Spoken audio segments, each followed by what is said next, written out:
What shocked me the most, and I suppose if I really would have thought about it, it shouldn't have shocked me, but guess what? It did, was that I have yet to meet an employee in any business, regardless of size, regardless of role. I've yet to meet a single person who can trace the customer journey from when they've first become a prospect and are considering doing business with you, all the way through the 8 phases to the last phase where they're a raving fan advocate referring new business to you. Hi, I'm James Taylor, business creativity and innovation keynote speaker, and this is The Creative Life, a show dedicated to you, the creative. If you're looking for motivation, inspiration, and advice while at home, at work, or on your daily commute, then this show is for you. Each episode brings you a successful creative, whether that's an author, musician, entrepreneur, performer, designer, or thought leader. They'll share with you their journey, their successes, their failures, their creative process, and much, much more. You'll find show notes for this episode, as well as free training on creativity, over at jamestaylor.me. Enjoy this episode. Hey there, it's James Taylor, and I'm delighted today to have on the show Joey Coleman. Joey Coleman helps companies keep their customers. An award-winning speaker, he shares his first 100 days methodology for improving customer experience and retention with organizations around the world, and his clients include Whirlpool, Volkswagen, and Zappos. Joey's Wall Street Journal best-selling book, Never Lose a Customer Again, shows how to turn any sale into a lifelong customer. It's my great pleasure to have Joey with us today. So welcome, Joey. Oh, thanks, James. I really appreciate the opportunity to be on the show, and thanks everyone for listening. So share what's happening in your world just now. What's currently got your focus? Oh, a lot of things. I spend a lot of time on the road. And when I say a lot of time, I mean about 3.5 weeks out of every month. I have the pleasure of traveling around the world doing keynotes, doing workshops. So we are recording this in the spring, which much like the school year, and I know you're a speaker too, James, the spring semester, if you will, and the fall semester are the busy times of year. Summer slows down a little, which is kind of nice, and the holidays slows down. But we are definitely in the throes of it right now. So I think last month I slept in my bed 6 nights. So it's a little bit crazy, but I love it. I love getting the opportunity to kind of share the message to all different sorts of audiences, and folks seem to like it and keep bringing me back for more. So that's always nice too. So how did a boy growing up in rural Iowa become a keynote speaker, traveling around the world, talking about customer experience? Take us through that journey. It was a clear and straight and linear path, as you might imagine. No, not at all. It's you sat there at 3 years old working your 50-year plan.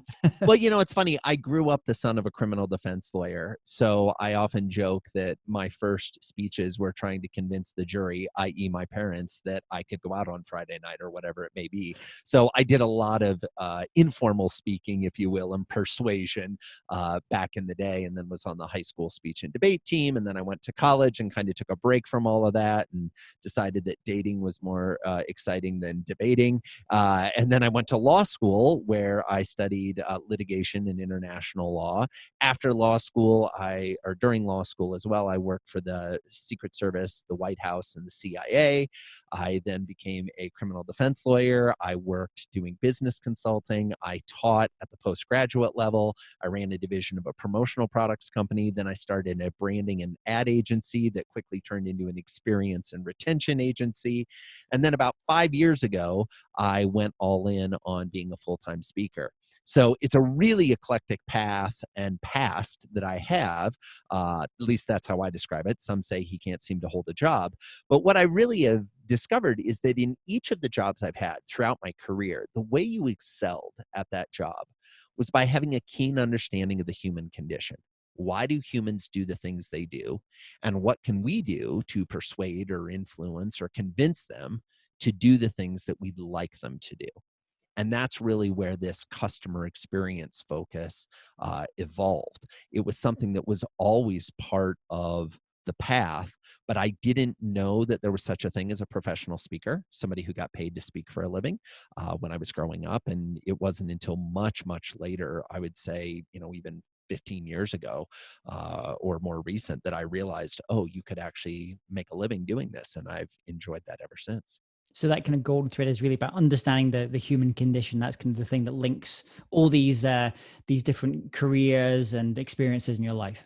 Absolutely. I mean, what motivates people, right? What motivates them to act or to not act? How can we convince them to act or to not act, depending? And, I kind of build on my experience in the courtroom. I build on my experience in sales. I build on my experience in consulting. I build on my experience in the intelligence community and in the design world. And it's like all of those things kind of meld together to create the messages that I deliver to audiences today. And also outside of the work, the business side of what you do and the speaking side of what you do, I also believe you're an artist as well. This is I don't know how secret part of this of your life, but I mean you've No, it's exhibited kind. and you've musical as well, Grammys and things. So you have some of that kind of side to your character and your personality. I do. I feel very fortunate that I grew up in a household that equally rewarded and emphasized right brain thinking as well as left brain thinking, right? So I think a lot of folks grow up in a house where their parents are very much like, okay, are you on the track for college and are you getting good grades? And don't get me wrong, my parents were very much like that, but my parents were also very much supportive of. Are you trying out for the musical? Are you in the show choir? What art classes are you taking? I remember one particular conversation my senior year of high school. My father wanted me to take calculus. And let me be very clear to all of our listeners, I definitely skew way more to the right side on the brain when it comes to understanding of math and numbers. And I was like, oh my gosh, calculus, this sounds overwhelming. And my mother said, I think you should take independent study art. And my dad was like, well, I think calculus. And mom was like, independent study art. And guess what I ended up taking? That would be independent study art. And so that idea of balancing our left brain logical analytical thinking with right brain creative, more flowing, more artistic pursuits is something that thankfully was instilled at a young age, and I try to continue it today. So while I don't get the chance to do as much art as I would like, we're recording this in early 2020. One of my New Year's resolutions / goals for the year is to do even more art. So I appreciate you asking, because Fantastic. that's a nice little nudge that I need to get back into it even more. I guess one area where these things start to come together is the topic that you speak on, you're known, you write on, is about the customer experience, the life cycle, and how we kind of get things a little bit wrong on this. So if we think of my perception of the classic kind of customer life cycle is, you try and attract people and then you turn them into customers and then repeat customers. And it seems to be, there's lots of things out there about acquiring customers and learning about how to acquire customers, marketing and sales. But where you kind of have a different take on it is you say, actually, we've been maybe focusing on perhaps the wrong thing or putting too much focus on that kind of front end part of the customer experience. Can you tell us, a little bit about that? I guess this thing kind of links to the analytical side of your brain when you start doing the numbers in terms of where we lose those sales and lose those revenues. Absolutely, absolutely. No, and you're spot on, James. I mean, and there's a number of reasons we do this, right? Businesses have a tendency to over-index or over-focus on getting customers as opposed to keeping customers. And there's a lot of psychological reasons about that. There's a lot of operational reasons. But I think a statistic that kind of brings that point home is if you were to go on Amazon.com, so the US version of Amazon, forgive me, I'm not exactly sure how this plays in other countries around the world, but I know the numbers really well for the US. And you were to search in the category of books with the keyword sales, and you were to write down how many books came up, and then you were to search the keyword marketing and write down how many books came up, and you were to add those two numbers together, you would get about 1.3 million books that have been written on sales and marketing. Now, if you were to erase those results and instead you were to search customer experience, customer service, customer retention, account management, relationship building, post-sale behaviors, customer success, all the phrases that you might come up with to describe what happens after the sale, and you were to add all of those searches together, all of those results, you barely get 30,000 books. And so that your listeners don't have to do the math, what that means is for every 43 books that are written about how to get a customer, one book is written about how to keep a customer. So it's no surprise to me that most businesses aren't focusing on this because there just isn't a lot of information out there about how to do it. And so that's really part of why I spend my time in what happens after the sale, and particularly the first 100 days after the sale. And the reason I focus on that discrete time period of the first 100 days is because all the research shows that across all industries, service and product, international and domestic, online and offline, small, medium, and large, you name it, across all industries, somewhere between 20 and 70% of your new customers will decide to stop doing business with you before they reach the 100-day anniversary. Wow. So that's why that first 100 days is so critical. So important. And the research also shows that if on day 101, your customer's feeling great about the relationship, in the typical business, they will continue to do business with you for 5 years. So this time period is more dispositive to the lifetime value of the customer than any other time period in the relationship. And as you're saying that, I remember seeing you talk before, and you said something really interesting about the difference in the experience between the person that's purchasing something and the person who's selling it. So yes, the person who sells something, you make that sale, whether it's for a $99 thing or a $999,000 thing, and you ring the bell. Great, we made that sale, and you celebrate. It's crazy. You pat You yourself get a on the back. commission. Yeah. Somebody wins a trip to Napa. You go on the leaderboard, whatever it may be. In most businesses, salespeople and new sales are celebrated and rewarded like crazy.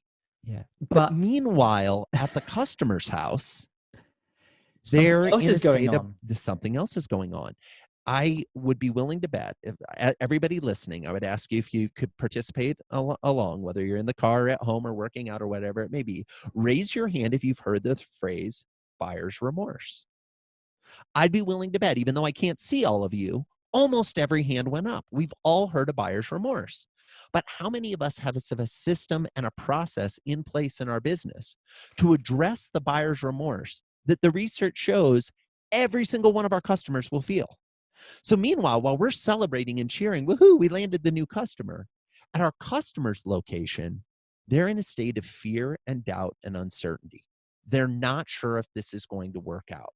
They're feeling uncertain. They're feeling nervous about what the future will be. And if we don't close the gap between our emotional high at having made the sale and their emotional low at not being sure if this is going to work out, that gap just continues as the relationship continues. We've got to close that gap, and we've got to close it quickly. And I guess another reason why your message around this is so important now is so many businesses. One of my clients who I was working with recently, involved in Volvo, the cars, and they just had one of the big motor shows, and they actually had a brand new Volvo, and they said, this is the last car you will ever buy, because they're moving from where you subscribe to a car company and they send you a new car every year instead of actually purchasing a car. And so everything's moving much more towards membership-based subscription continuity. So in that world, what you're saying is even more important, because this person can, leave after 30 days. Absolutely. Not to mention, if you're sending me a new car every year, you're actually giving me the chance to decide whether I like this relationship every year. And you're affirmatively putting that in front of me. Right now, if I buy a car, we'll use this car analogy, I buy a car, chances are better than not that I'm not going to buy another car, depending on the type of car you're buying, somewhere between 3 and 7 years. That's usual, again, sweeping stereotype here, but the usual statistics show the average person will own their car for somewhere between 3 and 7 years. So that means in year 2, as a general rule, you're not thinking about buying a new car. In year 3, you may or may not be thinking about buying a new car. In this subscription model, every time the subscription renews or every time a new year comes around, you're going to be faced with, well, maybe I should drive a truck now. Or maybe I should consider getting a sports car or a convertible. Or what about a motorcycle? You're going to have all of these thoughts that, because of the nature of the relationship, are going to drive it forward. So what's interesting is most businesses look at opportunities for upsells and additional opportunities to sell things to their customers as all good news. We have the chance to make more money. This will be great. Without stopping to recognize that you are actually bringing a purchase decision uncertainty and question to the table every time you come back with a new product or a new offering. Now, in your book, you talk about these 8 phases of really understanding this area and thinking about those first 100 days. I'm interested when you not so much on the keynote speaking side that you go because you're inspiring people and can bring them on board. But when you do like a half-day events, 1-day events, consulting with companies, when you get them together to sit down to go through the process of perhaps generating ideas on how to improve that first 100 days, what does the ideation process look like with those clients? Yeah, I love this question, James. So, first of all, what shocked me the most, and I suppose if I really would have thought about it, it shouldn't have shocked me, but guess what? It did, was that I have yet to meet an employee in any business, regardless of size, regardless of role. I've yet to meet a single person who can trace the customer journey from when they've first become a prospect and are considering doing business with you all the way through the 8 phases to the last phase where they're a raving fan advocate referring new business to you. In most businesses, we know the part of the customer journey that we directly touch, but we don't know what happens before us and we don't know what happens after us.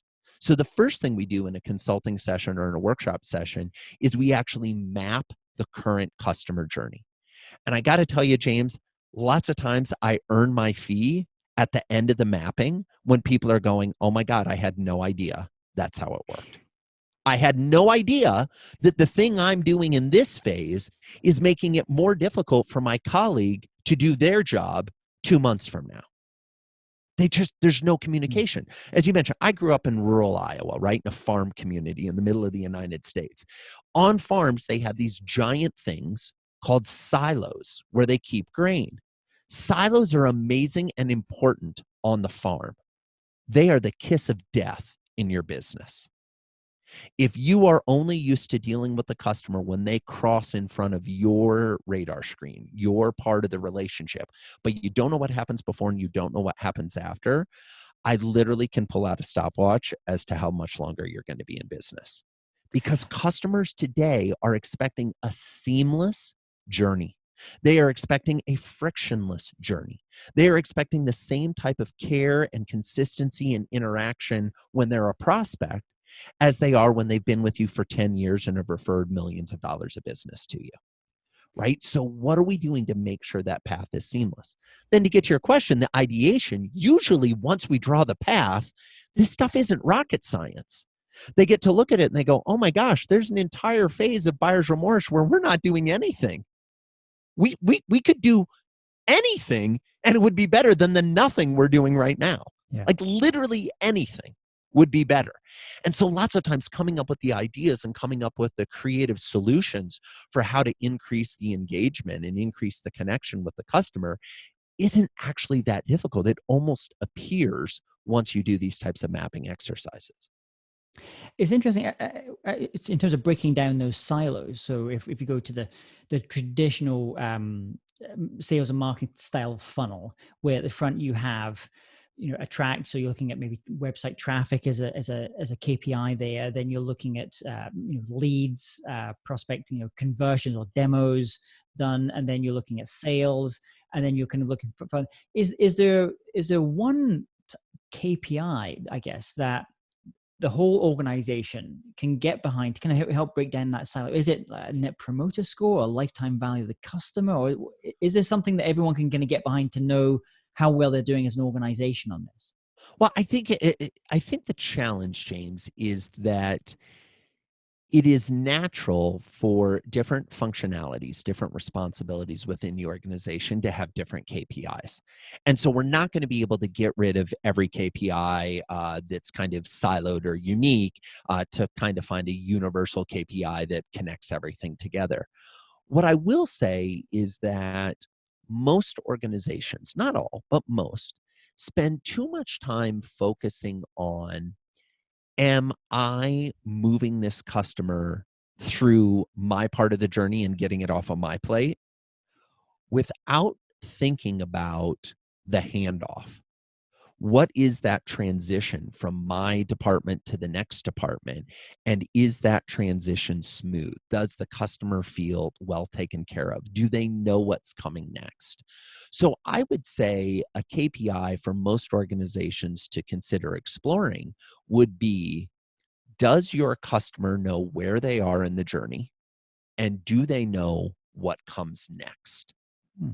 Because lots of times, and I know this stuff sounds simple. I know your listeners are probably going, duh, Joey, like obvious.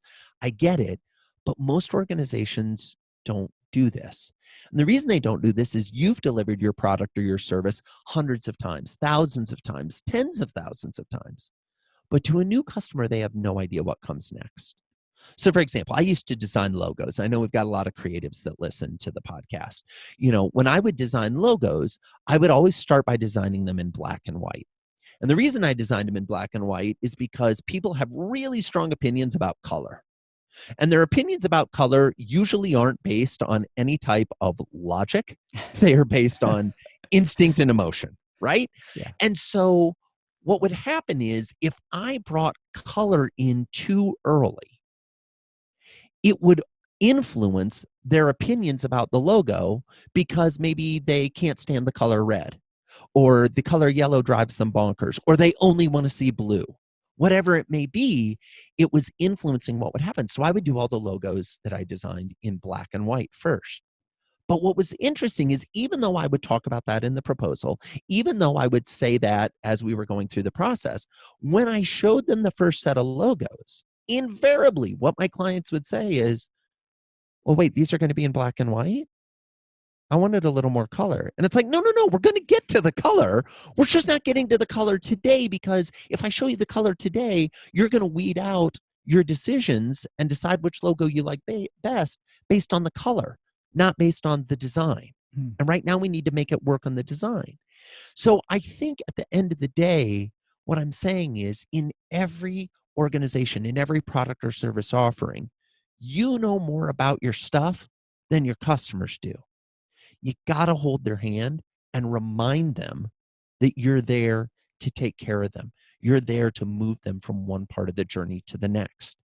Instead of what most businesses do, which is say, oh, you bought the product? Here it is. Here you go. Thanks. Or you signed up for the service? Great. We'll go ahead and get you into the plan. And they're like, what plan? And you're like, the plan that we wrote about in the contract. And they're like, oh, folks, you sign contracts that you don't read all the time. So do your customers, right? They didn't actually pay attention. They just looked at the price, the deadline, and the deliverable. They didn't look at the process and what happens in week 1 and week 2 and week 4. Yeah, it's interesting. You talking about also that side of the hand off piece as well, and you mentioned earlier about the sales. Getting that top salesperson award. You win the vacation to Napa. My wife and I used to live in Napa, and I always nice. remember there was a restaurant there. I'm going to do a product placement called Rutherford Grill. It's actually Okay. not. It's Napa. It's in kind of St. Helena, Rutherford, going up to just past Napa. But the thing you're talking about, that handoff, and as I'm thinking about there, is people understanding where they are in the process. And this is a restaurant that is consistently booked. It just, places come and go because there's very high turnover of restaurants in that part of the world, because the bar is so high. And as I'm thinking about what you're just saying just now with the handoff, and also being kind of very clear where things are as well, and the experience, I'm thinking something like what they did really well is there was always someone that would be handing you off to the next person. And actually the actual physicality of the place. So you would actually always stand outside. They had a nice roaring fire kind of pit type thing outside where you have cocktails before, because the place was so mobbed, you could never get in it first.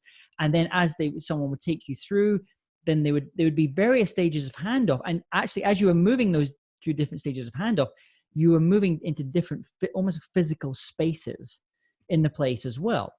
And it felt, from a customer experience, that you felt cared for the entire process of that journey. You weren't just another number. There was something that was kind of, they were taking you along on that journey together. Absolutely. And here's the crazy thing. Some business owners or some folks listening might say, oh my gosh, but that would take so much more time. Like the staff has to take them from one section to the next. And, oh, well, how are we going to do that? And what's it going to feel like? When the reality is, if you have a business that serves your customers in person, you should be striving to, to maximize as much of that time as possible. Yeah. In an increasingly online world, humans are dying for a real world interaction. And if you work in the type of business where your customers come to your office or come to your retail location and you're not capitalizing on the opportunity to give them an experience, you are missing out. The reality is, by walking you from one section of the restaurant to the next, while yes, that required staff to do it, it made it more efficient. It made you feel better taken care of. And let's be candid. When was the last time you were at that restaurant, James? I was last there about 2 years ago because we don't live there anymore. But 2 years ago, yeah. We would go consistently. But you remember how you felt. And going back to kind of Seth Godin style thing, it's remarkable. You remark to other people about it in terms of that word of mouth side as well. Exactly. Now, you tell, in terms of kind of going back to your own, I guess, kind of process and creative process, can you tell us about a time when you perhaps worked on something, you gave it your heart and your soul, but for whatever reason, it didn't quite work out like you'd hoped? And more importantly, what was the lesson that you took from that experience? Oh, you mean when that happens every day? Or do you want to right? I mean, it's never happened to you, has it? Yeah, never. No. Oh, only this morning. Yeah, I mean, here's the thing. My personal belief, and it's easy to say this and it's hard to live it. So part of the reason I'm about to say it, just to be clear, is because it's something I need to hear. And I need to hear regularly. Why? Because I'm human. Goes back to my discussion about the human condition, right? If you are the kind of person that wants to have impact, you are necessarily going to miss the mark from time to time. Because if you're only doing the things that you can have impact on that are easy or straightforward or comfortable, you are entirely going to miss the chance to do something special or meaningful or significant. So I think there have been times where I have designed a logo that I thought really beautifully captured everything that the brand needed to say. And they said, we've just decided to go with our name in Times New Roman.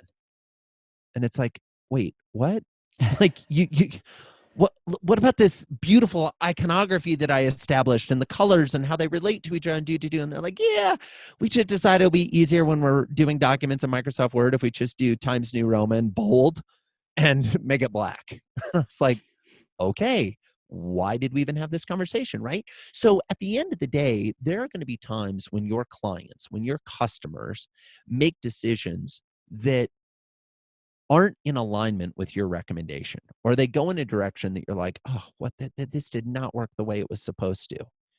You can either choose to be frustrated at them and say, well, they're just idiots. They don't know what they're doing. Or you can dissect your own process and say, is there anything I could have done to make them more interested in the ideas I was recommending? Is there anything I could have done to position my suggestion or my recommendation in a more positive way? To me, that's how you not only grow your skill set, but you grow your reputation.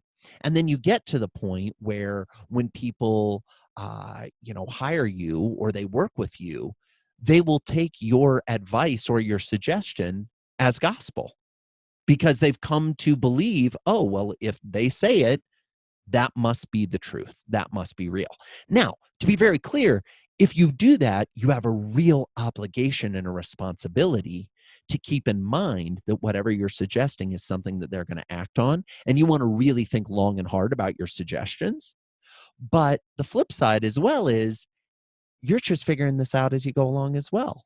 So there are going to be things that you try that don't work, and there are things you're going to try that do work. I think it's about putting ideas out there, quickly seeing whether they're succeeding or failing, assessing as you go through the process, How are we measuring this? How are we deciding what we like and don't like? And constantly pushing yourself forward and challenging your beliefs. So I'm a big fan of reading outside of your normal genre. I'm a big fan of exposing yourself in your social media feeds or in your news that you consume to perspectives and ideas that may not be in alignment with your worldview, because it helps you to better understand where humans are coming from. And in your own journey, your kind of journey, your creative journey as a speaker, as an author, and the work you do around kind of customer experience, has there been a key insight or light bulb moment where you went, okay, it was a really important distinction you felt you made in your life and your work? I don't know that there's a single light bulb moment, but what I have realized and continue to remind myself over time is I used to think that there were a group of people in business that knew the answers, and that the bigger the company and the higher up you went in the food chain, the more you would come to people who knew what they were doing, who absolutely had the answer. And in my experience, with all due respect to my clients and the folks I've had the pleasure of working with, that is not true. What those people had was a perspective that allowed them to make calculated choices and to minimize the risk the best they could. But lots of times there are so many variables that are outside of our control that if we wait until we have the exact right answer, the exact right solution, we'll never do anything of substance or never do anything meaningful. And what I've learned over time is that my breadth of experience and my breadth of exposure is actually greater than I think it is. And so with that, I should maybe even have more confidence than I do. But I think it's interesting what you're just saying. That the further you go, I've certainly, found this as well. And I think it's very hard for, especially when you get to the C-suite, is you're expected to have all the answers. And I think there's a difference between the, I'm trying to remember the gentleman's name, Hal Gregerson from MIT. He said that one of the challenges when we first come into an organization, we're curious, we're open to ideas, we're kind of looking for things. How can we make this better? And as you get further up the organization, you're expected to have all the answers because you've had it there before. And the little bit of your brain, which is the curiosity, like, well, why is that like that? Like, why are humans doing that? Well, why are our customers doing that? Why are we doing this next stage? That muscle becomes a little bit weaker. Yeah. And Yeah. I think what Hal and myself, we do in this kind of area is sometimes it's just working with those C-suite leaders to give them permission to kind of work that questioning, curiosity muscle again, and not feel burdened by having to have all the answers all the time. Absolutely. Absolutely. And as organizations, I think we need to explore ways to give each other permission to not have the answers.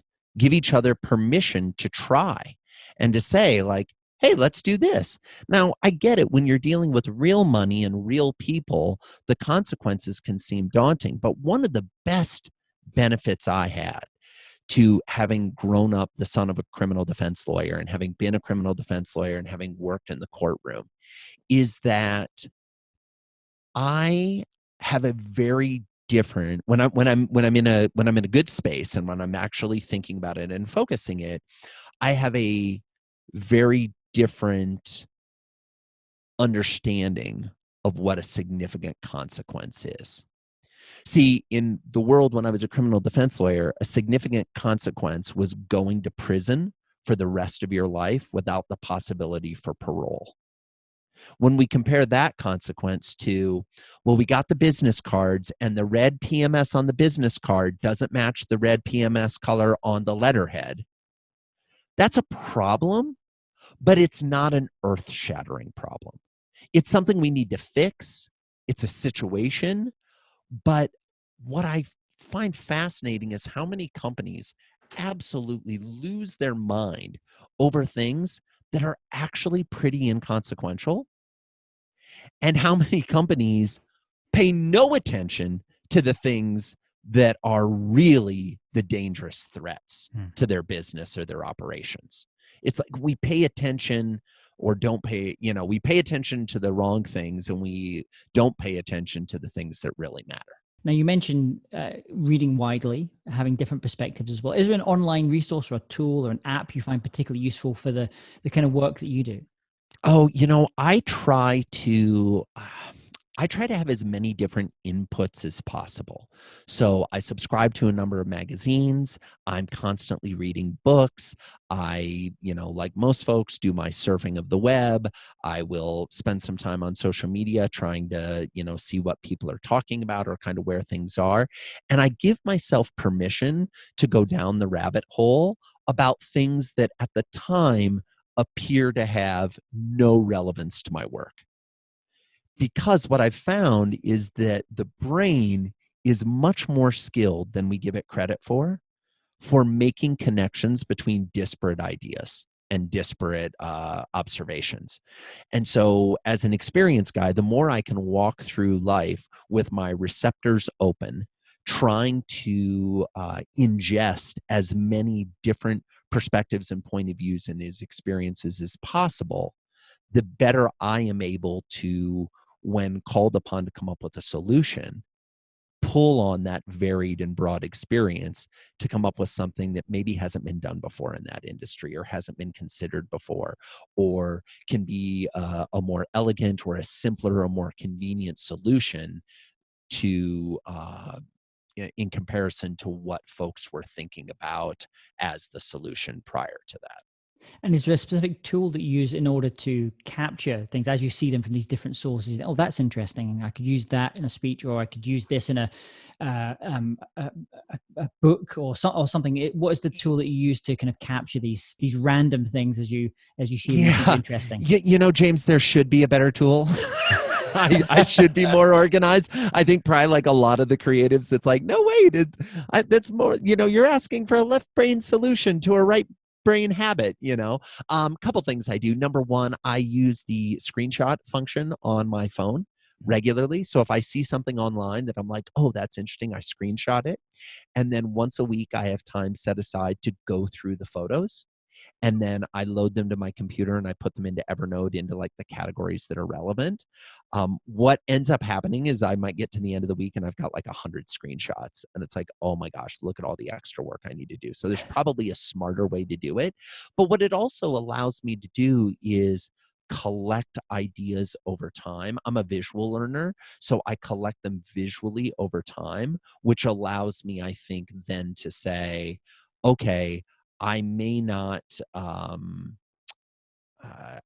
use that today, but if it's sitting here, I can come back to it later, and it'll trigger a memory later. I mean, I rip articles out of magazines and write with a Sharpie marker on them and then put them in files that sometimes I use and often I never use and that kind of thing. And it's for me, having the kinesthetic aspect of it helps to, I think for me, it feels like it helps to anchor it in my mind. It helps to anchor it in a way that I say, oh, okay, I may not consciously remember that, but I'm going to rely on my subconscious to bring that back up later when I need it.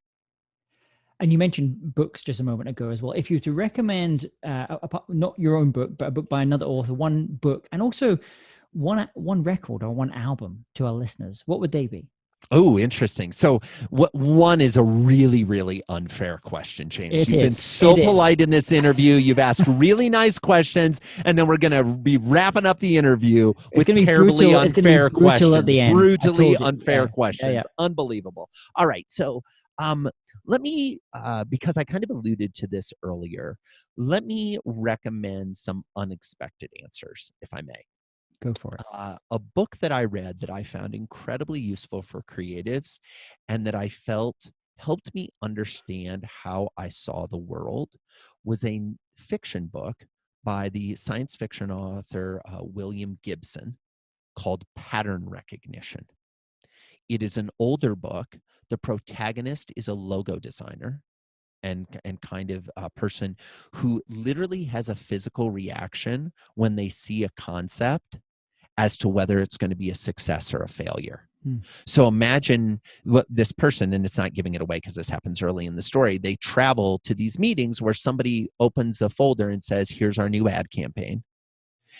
And the person and the protagonist is able to just say yes or no. And that's it. Mm-hmm. And it's because they are physically so attuned to the world and everything that's happening. So I kind of, in a weird way, and I don't think I've ever talked about this in a podcast before, so kudos to you for asking the question. In a weird way, that made me feel like I understood myself a little bit. Yeah. So I highly recommend that. So William Gibson Pattern. I think we maybe have had one guest before. I'm trying to remember who it was. Has mentioned this book, or someone I had a conversation. Oh, with. really? Oh, interesting. And it was in the context of synesthesia. Yes, which is very common amongst musicians who see sounds as colors, for example. Yep. And it could be synesthesia work in different ways.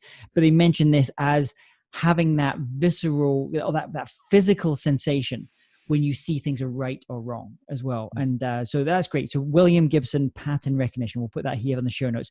And what would the album be then? It sounds like you're an experiential type of person. Yeah. So the album, I grew up as a big fan of the musician Sting. And for the last 20 plus years, Sting has had a guitar player who's played in with him by the name of Dominic Miller. And Dominic is an accomplished player in his own right and has his own recordings. And the album of his that I enjoy the most is called First Touch. And I will tell you, this is the album that by far gets the most play for me. But the reason it does is going to be a little counterintuitive. I listen to it when I want to relax, almost meditate, and fall asleep. And there are certain tracks on that album that when I play them, I am asleep before the track has ended. Right. And that's a compliment to Dominic. It's not that the music is boring and it puts me to sleep. It's that I've conditioned my body. And I believe that music has that power. I think we can condition ourselves to hear certain songs. Like there was a lullaby that we used to play for my oldest son that was they had taken a Cure song, the band The Cure, and turned it into a lullaby.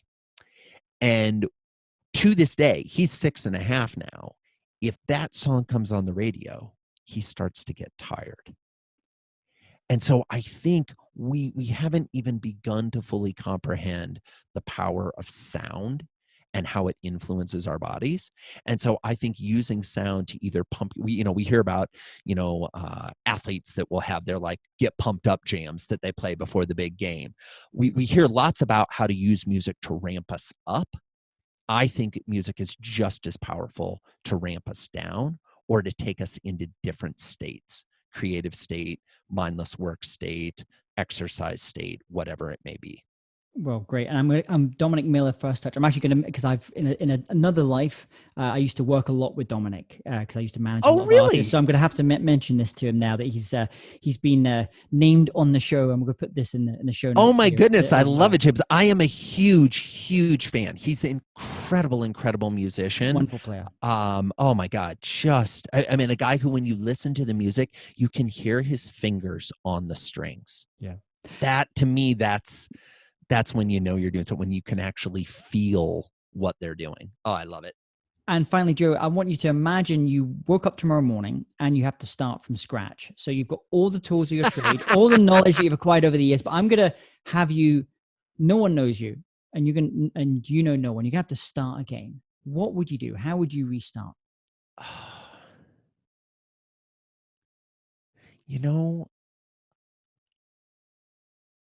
I think I'd probably do it the same way I did it, because not knowing the path has led to such incredible life experiences. Some of the most beautiful things I've witnessed, some of the most memorable interactions I've ever had didn't come from planning. They came from trusting. They came from putting myself in a position where I could be open to what might happen. My wife often will tease me. My wife is an amazing, amazing woman, will often tease me and she'll say, well, if nothing else, it's good for the story, right? Because I will go into situations where I will say, God, I have no idea if this is going to work out, but either way, it's going to make a killer story. And that has given me permission to be comfortable with the uncertainty. It's given me permission to try things that I have no authority, I have no right, I am not deserved of the amazing things that have happened to me just because I tried to go through life with open eyes, with open ears, and with an open heart to the best of my ability. So Joey, where is the best place for people to go to learn more about you, more about this idea of the first 100 days, the book, keynote, everything else that you've got going on? Where should they be heading to? Yeah, so the best, I am not that good at social media, folks. Just heads up, if you're trying to connect with me on social, that's not where I spend a lot of my time. The best place to go is to my website, which is joeycoleman.com. That's Joey, like a 5-year-old you probably know somewhere. Coleman, Coleman, joeycoleman.com. There's videos, there's information about my book, Never Lose a Customer Again, which of course you can get on Amazon, you can get on Audible. So if you like the sound of my voice today, you can hear me read the book to you.